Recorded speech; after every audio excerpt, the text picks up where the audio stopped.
என்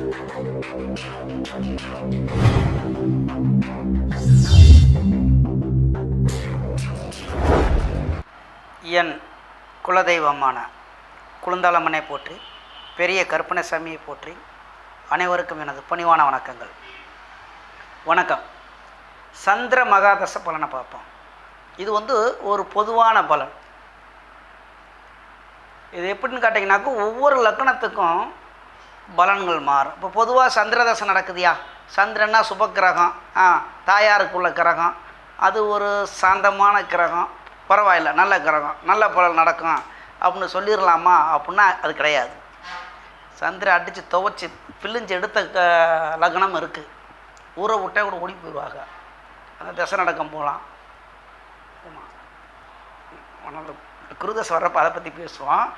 இந்த சந்திரன் அப்படின்னா அப்போ இந்த தசா பற்றியை பார்க்கும்போது, தசா புத்திகள், அந்த தசையை பற்றி பார்க்கணும் அப்படின்னா முதல்ல லக்னத்துக்கு அவர் யார், எந்தெந்த லக்னத்துக்கு சுபரா பாவரா, லக்ன சுபரா பாவரான்னு பார்க்கணும். அது இயற்கை சுபக்கிரகம் எல்லாத்துக்கும் தெரியும். வளர்புற சந்திரன் சுபக்கிரகமும், தேய்புற சந்திரன் பாவக்கிரகம்னு அது எல்லாத்துக்குமே தெரியும். அதை எடுத்துக்கலாம். அடுத்தபடியாக அந்த சந்திரனுடைய காரத்துவத்தை பார்க்கணும். எத்தனாவது பாகவத்தை நிற்கிறாரோ அதோடைய பாகவத்தோடைய வேலைகள் என்ன, அதுதான் நடக்கும். அதை விட்டு ஒன்று அங்கிட்ட ஒரு மாற்றிலாம் வேறு எதுவும் ஒன்றும் நடக்காது. அந்த 12 பாகவத்தோடைய 1ஆம் பாகவத்துக்கு என்ன, 1ஆம் பாவகம் லக்னத்துக்காரு அந்த அந்த ஜாதகருடைய அவருக்கு உள்ள நன்மை தீமைகளை செய்யும். 2ஆம் பாவம்னா அவருக்கு உள்ள பொருளாதாரம் ரீதி, அப்படி ஒவ்வொரு பாவம் இருக்குல்ல. 3ஆம் பாவம் தைரியஸ்தானம், சகோதரஸ்தானம், வீரியம், புகழ், கீர்த்தி, இப்படி எடுத்துக்கலாம்ல. அதேமாதிரி 4ஆம் பாவம்னா தந்தைனா 9ஆம் பாவத்துக்கு போயிடணும். 4ஆம் பாவம் தாயார், வண்டி வாகனங்கள், சொத்து சுகம், வீடு, இதுக்கெல்லாம் 4ஆம் பாவம். இதெல்லாம் ஏன் அந்த பாகத்தெல்லாம் பார்த்து தெரிஞ்சுக்கணும் அப்படின்னா, என்னென்ன மாதிரி பலன் நடக்கும் அப்போ சொல்லும்போது வந்துடலாம். சரி, காரகத்தை ஏன் தெரிஞ்சுக்கணும், சந்திரனுடைய காரகத்தை? இப்போ தசா பற்றி நிவாரில் சொல்லிட்டு போக வேண்டியதானே அப்படின்னா, அந்த தசா புத்திகள் நடக்கிறப்ப அதோடைய காரத்துவமான, இப்போ உதாரணத்துக்கு இப்போ சந்திர தசை நடக்குது. அப்போ தாயார் மாமியாரும் தான் இன்னும் பெரிய குண்டை தூக்கி போடுறாங்க. கண்டிப்பாக அது ஒரு தாயார் தானே நமக்கு. மாமியார், மாமி தாயார், மாமி தாயார், மாமி அயார், அப்படித்தான். அப்போ அதையும் அப்படித்தான். நம்ம மனைவிக்கு இருந்தாலும் மனைவியோட தாயார் மாமியார், கணவனோட தாயார், அப்படி எடுத்துக்கலாம். சரிங்களா? இப்போ எடுத்துருவோம் சந்திரனுடைய காரத்துவம். அம்மா, தாய். தாய்க்கு அம்மாவுக்கு ரெண்டும் ஒன்று தான். சில இடத்துல தாயின்னு கூப்பிடுவாங்க, சில இடத்துல அம்மானு கூப்பிடுவாங்க. அப்புறம் மம்மி, அப்புறம் மதர்லாம் கிட்ட போவோன்னா அம்மா தாய். மனக்காரகன். சரிங்களா? அந்த மாமியார்னு சொன்னேன் முதல்ல, மாமியாருக்கு அதுதான். இடது கண், இடது பக்கம் உள்ள கண், அப்படி எடுத்துக்கலாம். ரத்த ஓட்டம், ரத்தம் கிடையாது, ரத்த உடனே என்னங்கய்யா செவ்வாயோட காரத்தை இங்கே சொல்லுங்க. ரத்த ஓட்டம் சீராக ஓடுது பாருங்க, தண்ணி மாதிரி ரத்தம் பம்ப் செய்து ஓடிக்கிட்டு இருக்கல, ரத்த ஓட்டத்தை குறிக்கக்கூடிய கிரகம் சந்திரன் எடுத்துக்கலாம். உடலில் உள்ள ரத்த ஓட்டத்துக்குள்ள காரகம் எதுன்னு கேட்டிங்கன்னா சந்திரன். ரத்தத்துக்கு உள்ளதுன்னா அது செவ்வாயை போயிடும். ரத்த ஓட்டத்துக்குள்ள காரகன் சந்திரன். இந்த முயற்சி செய்கிறது, இந்த சந்திரதசெல்லாம், அதாவது முயற்சி செய்து வெற்றி ஆகிறது. எதுக்கு காரகத்தை பார்க்குறப்ப முயற்சின்னு ஏன் சொல்கிறேன் அப்படின்னா, சந்திரதசை நடக்குது ஒருத்தருக்கு. ஐயா நான் ஒரு கடை வைக்கலாமா, அது முயற்சி. வைக்கலாமே. நல்ல தசை நடக்கும்போது வைக்கலாமே, அதில் வெற்றி அடையலாமே. அங்கே கெட்டதாக இருக்குது, அவர் நஷ்டப்படணும் அப்படி கெடுதலான ஒரு தசை நடக்குது. ஐயா அந்த கடை வைக்கவா, வேணாம், முயற்சி. ஆனால் நம்ம வேணாம்னாலும் அவர் முயற்சி விடாது. அந்த ஜோசியக்காரன் கிடக்கலான்டா, நம்ம போய் வைக்கணும் அப்படின்னு போய் வச்சுட்டு சந்திரன் கெடுக்க செய்வார். அப்போ முயற்சி சொல்லும்போது அப்படியே சொல்லிடுவோம். கவம், இந்த சளி பிடிச்சிக்கிட்டு கவம், எனக்கு ரொம்ப கவமாக வருதுயா, சளியாக வருது, வெறும் இருமலாக வருது, புகைச்சலாக வருது அப்படிங்கிறாங்க கவம். அதுக்கு இந்த சந்திரன் தான் காரகம். கிணறு வெட்டணும், வெட்டு நல்லா இருந்தால் கிணறு வெட்டி போடுறது, தண்ணிக்கு உள்ளது அனைத்தும். ஏன் அப்படின்னாக்கா அவங்க அந்த முன்னோர்கள் சொல்லியிருக்காங்கன்னா, கிணறு, இந்த குளம், கொட்டை, நீர்நிலை, கடல், உப்பு, இப்போ ஒரு வெளியூர் போகிறாரு அப்படிங்கும்போது நம்ம பார்ப்போம் சந்திரனுடைய கரத்தை ஒன்றா கடல் தண்ணி கடல் சார், கடல் கடந்து போவார் கப்பலில், அந்த தண்ணியை கடந்து போவார். கெடுதல் வந்தாலும் ஐயா கடலில் போய் தொலைவுங்க, ஏதாவது தொலைச்சி போடுவார் தண்ணியில். அதுக்கு தான் அதோடைய காரத்துவதெல்லாம் பார்க்குறோம். அப்போ என்னென்னு எடுத்துக்கிட்டிங்கன்னாக்க கவம், கிணறு, அப்படியே வந்து நீர் ஓடும் நதிகள் எடுத்துக்கலாம், ஏரி, ஆறு, நிலத்தடி நீர் போர் போடணும்னா ஐயா நான் போர் போட வாங்குவான். ஒரு ஆள் வந்துக்கிட்டு இந்த அவங்கிறனால தப்பாக நினச்சிக்காதீங்க, அது வார்த்தையில் வரத்தான் செய்யும். சந்திரதசை நடக்கும். அந்த சந்திரனால் விவசாயம் பண்ணி உணவுப் பொருட்கள் லாபம் சம்பாதிக்கிற ஒரு விவசாயத்தை ஜாதகத்தை தட்டிட்டு வருவார். ஐயா நான் போர் போடுவான்னு. சந்திரன் நல்ல நிலைமையில் இருந்து, நல்ல நிலைமைனா கொடுக்கக்கூடிய லக்கணத்துக்கு நல்ல இடத்துல இருந்துச்சுன்னா செலவு சரி போடுங்க அப்படின்னு சொல்லிடலாம். போர் போடுங்கயா. வளருகிற சந்திரனாக இருந்து குருவால் பார்க்கப்பட்டு அல்லது இயற்கை சுபரான சுக்கிரன் புதனோடலாம் இணையலாம், புதனோடலாம் இணையலாம், புதன் சந்திரன் கூட இணையலாம், சரிங்களா? புதன் அது சொல்லி வர்றேன். இப்படிலாம் இருக்கும்போது நல்ல பலனை சொல்லலாம், நல்ல பலன் நடக்கும்.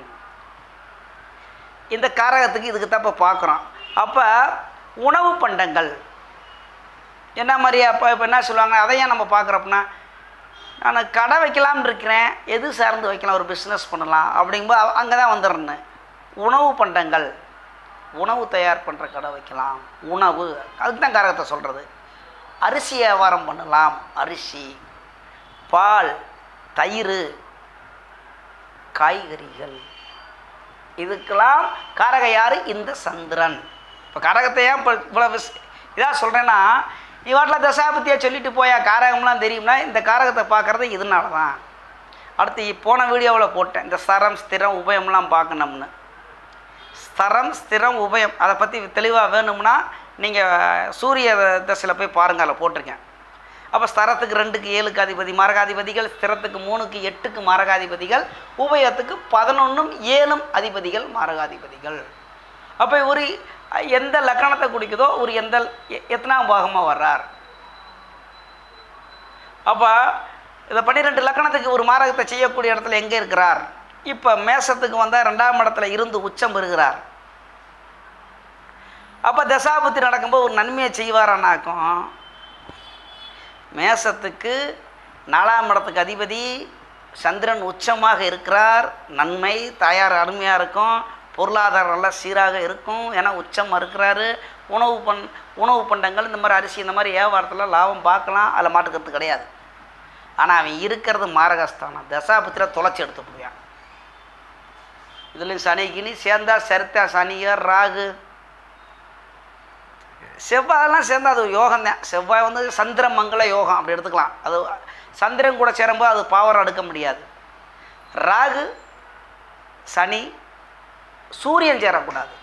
சூரியன் எதிரில் இருக்கலாம், பவர் கூடுது. இதில் வந்து ஏற்கனவே உச்சமான கிரகத்துக்கு 7ல் போய்கிட்டு இங்கே துலாவுக்கு 7ஆம் படம் விருச்சிகத்தில் சூரியன் இருந்து கொண்டு இருக்கலாமா அப்படின்னு கேட்டிங்கனாக்கா அங்கே அதிகம் ஒளியான அந்த பாகவத்தை கெடுத்துப்படும். இப்படி எடுக்கலாம். இப்போ வந்துடுவோம் எந்தெந்த லக்கணத்துக்கு இவர் நன்மையை செய்வார் அப்படி பார்த்துருவோம். மேசத்துக்கு வந்து நல்லதும் செய்ய மாட்டார், கெடுதலும் செய்ய மாட்டார், எங்கே இருக்கிறாரோ அதோடைய பலனை செஞ்சுருவார். ரிஷபத்துக்கு எடுத்தாக்கா அவர் மாரகராக அவர் தான் பாவராதன், அதை பற்றி இப்போ பேசினேன். 2ஆம் அதில் உச்சமாகிறாருனாலும் ரிஷபத்துக்கு அவர் நல்லதை செய்ய மாட்டார். ரிஷப லக்கணத்துக்கு. மிதுன லக்கணத்துக்கு நல்லதும் செய்ய மாட்டார், கெடுதலும் செய்ய மாட்டார், அவர் வாட்டில் எனக்கண்ணன் இருப்பார். கடகத்துக்கும் அப்படித்தான், சொந்த வீட்டுக்கே அவர் இருக்கிற நிலைமையை பொறுத்து தான் அதோடைய பலன் வரும் கடகத்துக்கு. சிம்மத்துக்கும் அப்படித்தான். சிம்மம் அப்படின்னா எல்லாம் நண்பர் வீடு தானே, நீங்கள் வாட்டில் இல்லை நீங்கள் பார்க்குறவங்க கேட்பீங்க உனக்கு கிறுக்கு பிடிச்சிக்கிச்சாயா, நீ வாட்டில் சூரியனும் சந்திரன்லாம் ஒரு அணியை சேர்ந்தவங்க, குரு சந்திரன் இந்த சூரியனில் நீ வாட்டில் சொல்லிக்கிட்டு இருக்குன்னு. அங்கே சூரியன் ஆட்சியாக இருக்கும்போது சந்திரன் போய் நின்றுட்டு தசா நடக்கட்டும், அப்போ தெரியும், விவரம் தெரியும் என்னான்னு. சரி, அங்கே ஆட்சியாக இருந்து 7ஆம் இடத்துல கும்பத்தில் சனி இருந்து சனி கூட சேர்ந்துக்கிட்டு சந்திரன், அப்போ தெரியும். அதுதான் பலன் எடுக்கிற விதம், சரிங்களா? அப்போ எடுத்துட்டாக்கும் கடகத்துக்கும் சிம்மத்துக்கெலாம் அவர் இருக்கிற நிலைமையை பார்த்து தான் பலன் எடுக்கணும். வளர்புற சந்திரனா, தேய்புற சந்திரனா, சுபர் கூட சேர்ந்துருக்காரா, அசுர் கூட சேர்ந்துருக்காரா, அந்த லக்கணம் சரராசியா சிரராசியா உபயராசியா நிறைய விஷயங்கள் எடுத்து தான் பலன் பார்த்து சொல்லு. டக்குன்னு சொல்லிடக்கூடாது. இப்போ சந்திரன் சுபக்கிரகம் அப்படின்னே சொல்லிடக்கூடாது. பலன் உரைக்கும் பொழுது பார்த்து சொல்லு. இடம் ஏவல் பொருள் இதெல்லாம் பார்த்து சொல்லு. காலத்தையும் பாரு. கால தேச வர்த்தமானம்னு சொல்கிறாங்களா, அதையே நம்ம தமிழ்லேயே சொல்லுவோம். நாலு என்ன நாலு, அவர் வயசு என்ன ஜாதகருக்கு, இதெல்லாம் பார்த்து பலன் சொல்லு. தசாபத்தி இப்படி வந்துடும். சரி, அப்போ பண்ணிட்டோமா. கன்னிக்கு சொல்லவே தேவையில்லை. மாரகர்தான் பாவர்தான். அவர் 11ஆம் இடத்துல ஆட்சியாக இருந்தார். தொலைச்சி எடுத்துப்படுறார் குருவே பார்த்தாலும். அதுக்கான உதாரண ஜாதகம்லாம் கேளுங்க, நான் போடுறேன். கன்னி லக்கணத்துக்கெலாம் வந்து இந்த சந்திரன் தேய்புர சந்திரன் ஒளி இழந்திருந்தால் நல்லதை செய்வார். நல்லதும் செய்ய மாட்டார், கெடுதும் செய்ய மாட்டார். அந்த சந்திரதசை வரும்போது அது வாட்டில் இருக்கும். வாட்சி உச்சமாக இருந்தார்னா தொலைச்சி எடுத்து போடும் கன்னிக்கு. சரிங்களா, பார்த்து இருந்துக்கலாம். துலாத்துக்கு வந்து துலா லக்கணத்துக்கு வந்து அவர் யோகத்தை தான் செய்வார். ஆனால் யோகம் கொடுக்கக்கூடிய இருக்கணும், கெடுதலை செய்ய மாட்டார். அப்புறம் எடுத்துக்கிட்டினாக்க விருச்சிகத்துக்கு வந்து சுபரம் அவர் தான், யோகரம் அவர் தான். விருச்சிக லக்னத்துக்கு. தனுசுக்கு நல்லதும் கெட்டதும் செய்ய மாட்டார், இருக்கிற இடத்த வச்சு சொல்லலாம். மகரத்துக்கு பாவர் மாரகர் ரெண்டையும் செய்வார். பாவத்தையும் செய்வாய், மாரகத்தையும் செய்வார். கும்பத்துக்கு வந்து மாரக செயலை செய்வார். இந்த பாவருக்கு மாரகத்துக்கு உள்ள வித்தியாசம் என்னென்னா, மாரகர்னா கெடுதல் கம்மியானன்னு எடுத்துக்கங்க, மாரகர்னா கெடுதல் சதமானத்தை கூட்டிக்குங்க. அவ்வளோதான் சுருக்கமாக சொல்லணும்னா. இன்னும் சொல்லணும்னா பாவர் அப்படின்னா கீழே விழுகிறார், மாரகர்னா காயப்படுகிறார். இவ்வளோதான் அதனுடைய அர்த்தம். அப்புறம் இதுக்கு மேலே ரொம்ப கடுமையெல்லாம் சொல்லக்கூடாது, பயந்துருவீங்க.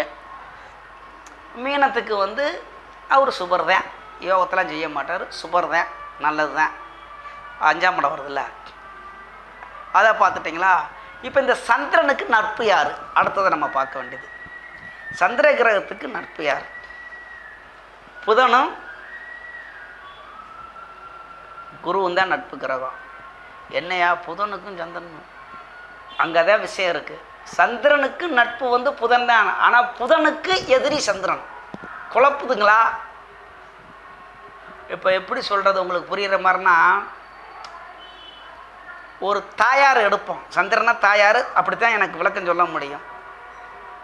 அந்த தாயார் ஒரு குழந்தை, நல்லா புரிஞ்சுங்க, ஒரு மகன். அந்த மகன் இருக்கும்போது இந்த தாயார் வேற ஒரு கல்யாணம் பண்ணி வேற ஒருவருக்கு வேற குழந்தைகள்லாம் பெற்றுக்கிறாரு. ஆனால் இந்த மகன் தனியாக இருக்கிறார். அந்த தாயாருக்கு சந்திரனுக்கு இந்த மகன் மேலே பாசம் இருக்கத்தான் செய்யும். ஆனால் இந்த மகனுக்கு என்னை விட்டுட்டு போயிட்டார் போன தாயே அப்படின்னு வெறுப்பு தான் இருக்கும். என்னைக்காவது சிக்கு உன்னை வச்சுக்கிறேன் அப்படிங்குவார். அதுதான், இதுதான் உதாரணம். சரிங்களா? இதுக்கு மேலே எப்படி சொல்கிறதுன்னு தெரியல. அப்போ சந்திரனுக்கு புதன் குரு நண்பர்கள். பாவர்கள் யார் அப்படின்னா செவ்வாயை சொல்கிறாங்க. செவ்வாய் அப்படி எடுத்துக்க முடியாது. ஏன்னா செவ்வாய் கூட இணைந்தாலோ பார்த்தாலோ சந்திரமங்கல யோகம் வருது. சந்திரன் நல்லது செய்வார். இருந்தாலும் இயற்கை பாவங்கிறனால ஒரு பாவத்தை எடுத்துக்கலாம். சரி, ஏன் அப்படி எடுத்தாங்க அப்படின்னாக்கும், கடகத்தில் இருந்து அப்படி பார்ப்போம். இப்போ கடகத்தில் இருந்து விருச்சிகம் 5 தானே வருது. சரி, இங்கே 8 இங்கேக்கு 4 வருதுல்ல, அப்படி எடுத்துக்கலாம். இல்லை விருச்சிகத்திலிருந்து 8ஆம் இடமா வருதுல்ல. விருச்சிக செவ்வாய் ராசிக்கு இந்த கடகம் 8 வருதுல்ல, 8 வருது இல்லை, 9ஆம் இடம் தான் வருது. 5 9 வருது. இருந்தாலும் நம்ம முன்னோர்கள் எழுதி வச்சுருக்காங்க சந்திரனுக்கு செவ்வாய் பகக்கிரகம்னு. அது என்னான்னு பார்த்துக்கலாம். என்னுடைய அனுபவத்தில் வந்து சந்திரனும் செவ்வாயும் சேர்ந்தால் நன்மையை தான் செஞ்சுருக்காங்க. ஏன்னா சந்திரமங்கல யோகம் வந்து அது நல்லது தான். வீடு வாசல் கட்டுறது, அது வளர்புற சந்திரனோட சேரணும். நிறைய விஷயங்கள் இருக்குது. அது ஒரு லக்கம் இருக்கட்டும், அப்புறம் பார்த்துக்கலாம். சுக்கிரன் சனி சூரியன் எதிரி தான். ராகுக்கு அதுக்குள்ள சொல்லவே வேணாம். அது எல்லா பேர்த்துக்கும் கூட எங்கே இணைஞ்சாலும் அவனை கெடுத்து போடுவாங்க. ராகுக்கு அது சொல்லவே தேவையில்ல. இந்த சந்திரன் கூட வந்து சூரியனும் சனியெல்லாம் இணைஞ்சால் சந்திரன் சுத்தமாக கெட்டு போயிடுவார். சரி, சூரியனை வந்து நேர் எதிர் 7ஆம் பாவத்தில் இருக்கும்போது சந்திரனுக்கு சூரியன் ஒளி கொடுக்குறார், பௌர்ணமி சந்திரன் ஆகிறார்.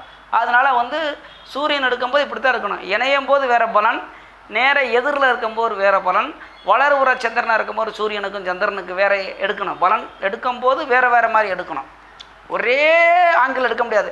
இப்போ செவ்வாய் பாவர்னு எடுத்துட்டோம், அது நன்மையும் செய்வார்.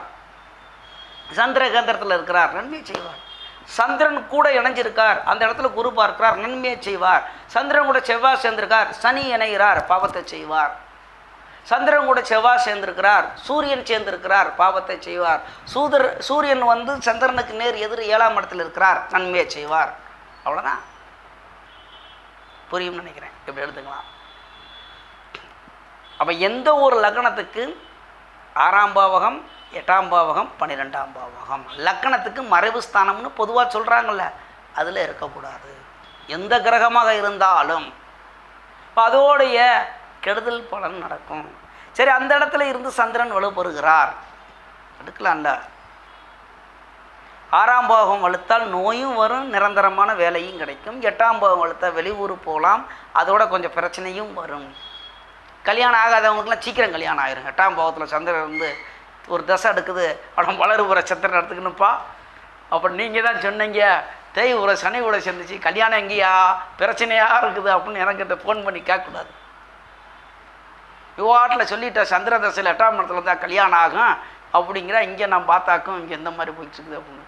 அப்போ 12ஆம் இடத்துலேருந்து தசை நடத்துகிறார், தாம்பத்திய சுகத்தை கொடுப்பார். அந்த சுகம் அது இந்த இடத்துல சொல்லலாமா?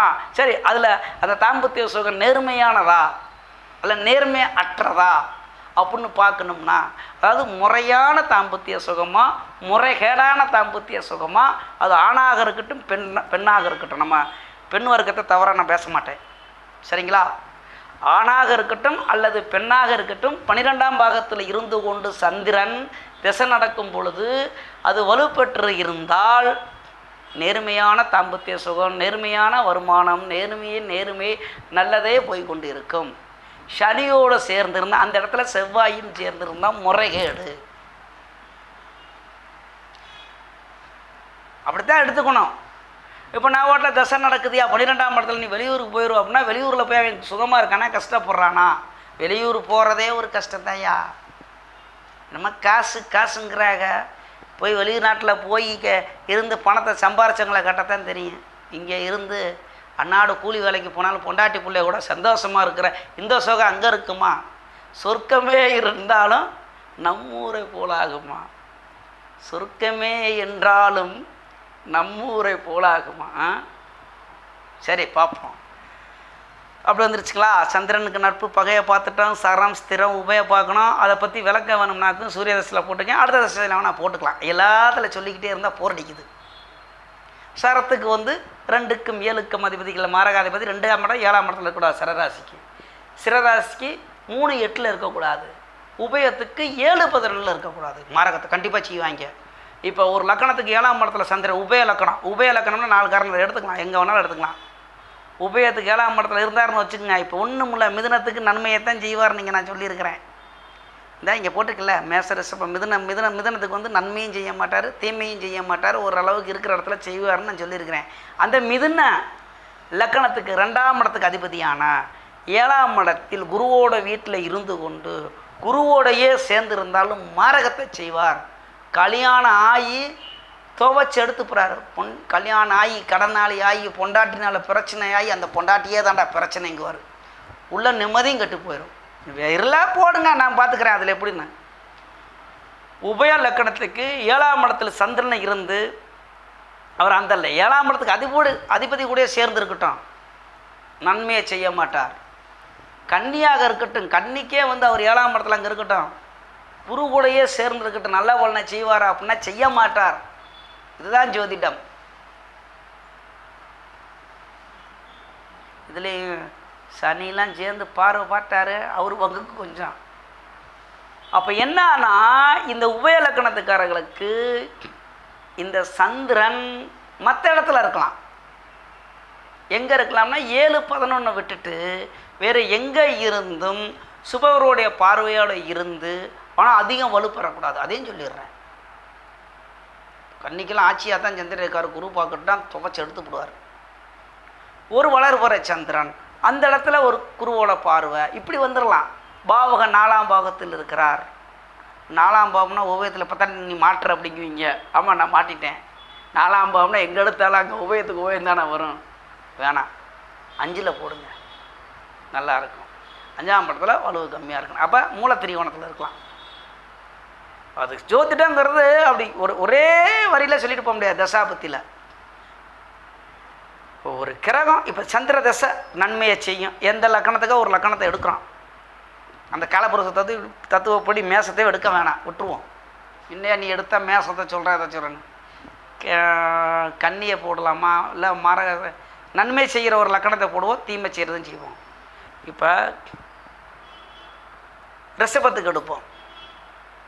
ரிஷபத்துக்கு ரிஷப ராசியாகவே கூட இருக்கட்டும். ரிஷப ராசி ரிஷப லக்கணம் நன்மையை செய்வாரா அப்படின்னீங்கன்னா செய்வார். ரிஷப ராசி ரிஷப லக்கணம், லக்கணத்தில் சந்திரன் உச்சம். அந்த இடத்துல அவர் வாட்டில் பேசாமல் இருந்தால் போதும். செவ்வாயோட இணையலாமா, தாராளமாக இணையலாம். 12ஆம் இடத்துக்கு அதிபதி, 7ஆம் இடத்துக்கு அதிபதி. சூப்பர், அருமையான மனைவி, அருமையான சுகங்கள் இங்கே தான் வந்துடணும். நல்ல சுகபோகத்தோடு வாழ்கிறார். ரிஷபத்துக்கு செவ்வாய் 12க்கும் 8க்கும் அதிபதி. அப்படி தானே வருது, எதுவும் தப்பாக சொல்கிறேன் நான்? ரிஷபத்துக்கு பார்த்துறேன். ஆமாம், 12க்கும் 8க்கும் அதிபதி தான். 7க்கு 12க்கும் 7க்கு அதிபதி. 8ல் 7. ரிஷப லக்கணத்துக்கு 7 மனைவி ஸ்தானம். மனைவியை கொடுக்கக்கூடியவர் அவர் தான். கலச்சித்திர ஸ்தானம் அவர் தான். செவ்வாய் சுகபோகத்தை கொடுக்கக்கூடிய அவர் தான். விரைய செலவு கொடுக்கக்கூடிய அவர் தான். இந்த செவ்வாய் விரைய செலவை கொடுக்கணும்னா பாவரோட சேரணும். செவ்வாய் பாவரோட சேர்ந்துச்சுன்னா தொலைஞ்சு போச்சு இந்த ரிஷப லக்கணத்துக்கு. அப்போ செவ்வாயும் சந்திரனும் லக்கணத்தில் இணையலாமா அப்படின்னு கேட்டிங்கன்னா தாராளமாக இணையலாம். அந்த இடத்துல குருவெலாம் பார்வையே தேவையில்லை. இங்கே சூரியன் இந்த இடத்துல எங்கே இருக்கலாம் அப்படின்னு கேட்டிங்கன்னா, இந்த இடத்துல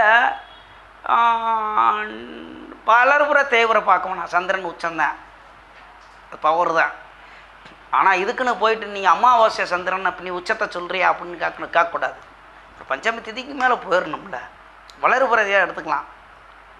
பஞ்சமி திதிக்கு மேலே வளர்புறத்தை இதாக இருந்து அந்த இடத்துல சந்திரன் உச்சம், செவ்வாயோட இணைவு, லக்கணம் ரிஷப லக்கணம், ரிஷப ராசி நல்லதை செய்வார். செவ்வாயே இணைஞ்சிருந்தாலும் சனி இணையக்கூடாது. அந்த இடத்துல புதனும் இணையக்கூடாது. வந்துடலாம், இங்கே கொண்டு வந்துடணும் அவங்கள. அப்போ எங்கே போட்டுடலாம்? சூரியனை துலாத்தில் போடுங்க. என்ன எப்படின்னாக்கும் ஒரு அதை பற்றி கவலையே கிடையாது. பௌர்ணமிக்கு அடுத்து போயிடுறாரு. துலாத்தில் போட்டு சுக்கரன் அங்கே போட்டணும். அவர் கூட புதனை அங்கிட்டே ஆட்சி உச்சம் அங்கிட்டே போட்டுடலாம். அந்த முக்குட்டு கிரகம் அங்கே இருக்குன்னு. இந்த மாதிரி இருந்தால் நல்ல யோகம். எந்த தசை வந்தாலும் தூள் கிளப்பிட்டு போயிட்டே இருக்கும். இந்த மாதிரி யோகம் எடுத்துக்கலாம். அப்போ அந்த இடத்துல சுக்கரன் பால்ட்டு போடுறாரு. லக்னாதிபதி பால்ட்டு போடும்போது எப்படியான அப்போ குரு பார்வையோட விட்டுருங்க.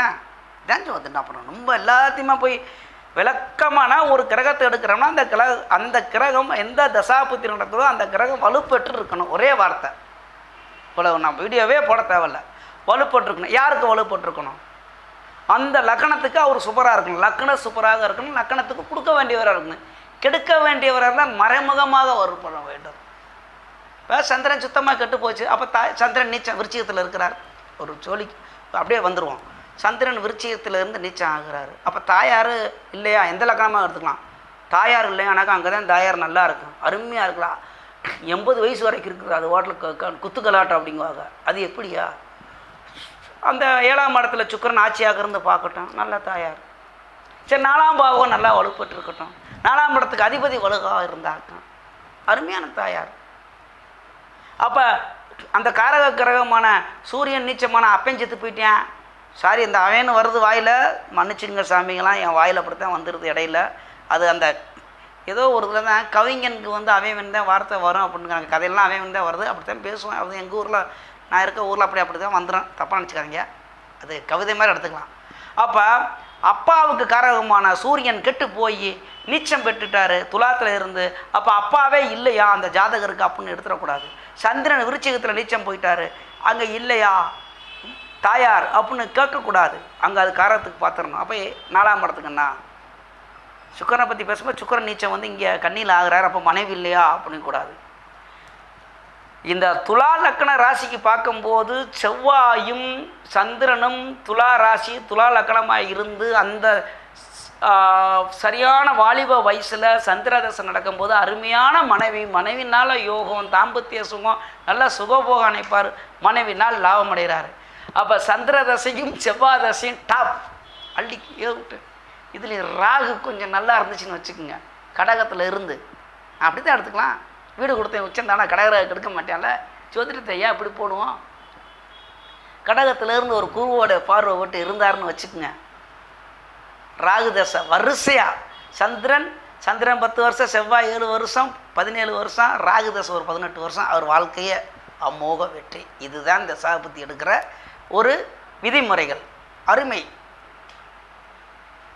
உடனே பக்கத்தில் எங்களுக்கு சொல்ல மாட்டேன் அப்படிங்கிறாங்க யார் இருந்ததுன்னா, அது என்ன அப்படின்னா ஒவ்வொரு லக்னமாக எடுத்து ஒரு கட்டத்தை போட்டு அது இங்கே இருந்தால் இந்த கிரகத்தோட பார்வை சாரநாதனையும் பார்த்துடணும். இது வேறு பார்க்கணும். இப்போ 6, 8ஆம் இடத்தோடைய சாரத்தை வாங்கி அப்போ சதமானங்கள் கம்மியாகும். இப்போ ஒன்றும் இல்லை, அப்படியே எடுத்துக்குவோம். இப்போ நம்ம எங்கே சொல்கிறோம் அப்படின்னாக்கு ரிஷபத்தில் தானே சொல்கிறோம். ரிஷபத்தில் வந்து கார்த்திகை நட்சத்திரம், ரோகிணி, மிருகசீர்ஷம் இருக்குது. கார்த்திகைங்கும் போது வந்து 4ஆம் இடத்துக்கு வருது. அந்த சுக்கிரனுக்கு அந்த இடத்துல கார்த்திகை நட்சத்திரத்தில் இருக்கலாமா அப்படின்னா 4ஆம் இடம் தான், ஒன்றும் பிரச்சனை இல்லை. அதில் எந்த சாரம் வாங்கினாலும் அங்கே சந்திரன் வாங்கும்போது அருமை தான். ஏன்னா சொந்த சாரம் தானே ரோகிணி, மிருகசீரிஷம் செவ்வாயோட சாரம் தானே, சூப்பர். அந்த இடத்துல சந்திரன் எப்படி இருந்தாலும் சூப்பர். ஆனால் சனி ராகுவோடு சேரக்கூடாது, அது விதி. சூரியன் அங்கே இருக்கக்கூடாது. சந்திரன் சூரியன் கூட இனவு பெறக்கூடாது. 13 டிகிரிக்குள் உள்ளே சரியான இனவு 8 டிகிரி இருந்தாலும் 13.20ங்கிறது ஒரு நட்சத்திரம் பாதம் புல் 4 பாதமாக அதுக்குள்ளே இணையும் போது அந்த ஒரு நாள் கணக்கு. அப்போ அது இணைவு தான். இப்போ நம்ம அமாவாசைன்னு சொல்லும்போது என்ன செஞ்சிடறாங்கன்னா அந்த 13.20 டிகிரி இருக்கும்போது தான் அமாவாசை. அப்போ அந்த இணைவு நம்ம அப்படி எடுத்துக்குவோம். அப்படிங்கும்போது சூரியன் கூட இணையக்கூடாது. செவ்வாய் ஓகே, அதில் இந்த மாட்டுக்கிறதும் கிடையாது. அப்போ குரு பார்க்கலாமானாக்க அப்புறம் அதிகமாக ஒளி பிடிச்சினா ஆபத்தில் விட்டுரும். செவ்வாய் சந்திரன் அந்த இடத்துல இணைவு பெறலாம்.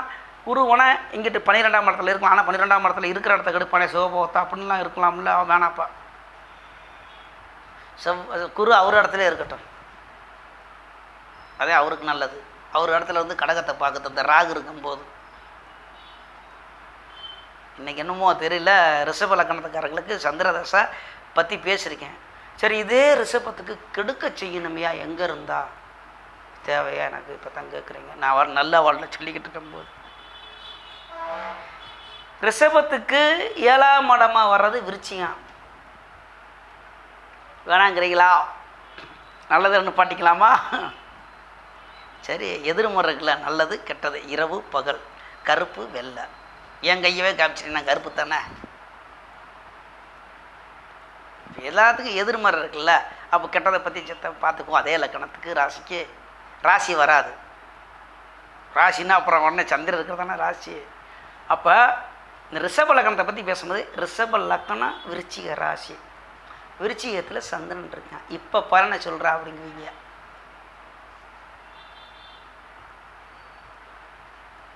சரி, ரைட்டு, சொல்லிடுவோம். எதுக்கு எல்லாம் அப்படியே இருக்கட்டும். அந்த சந்திரனு செவ்வாய் மட்டும் அப்படியே இங்கே இருக்கட்டும். இதே பலன் தான். அந்த ராகு அந்த குரு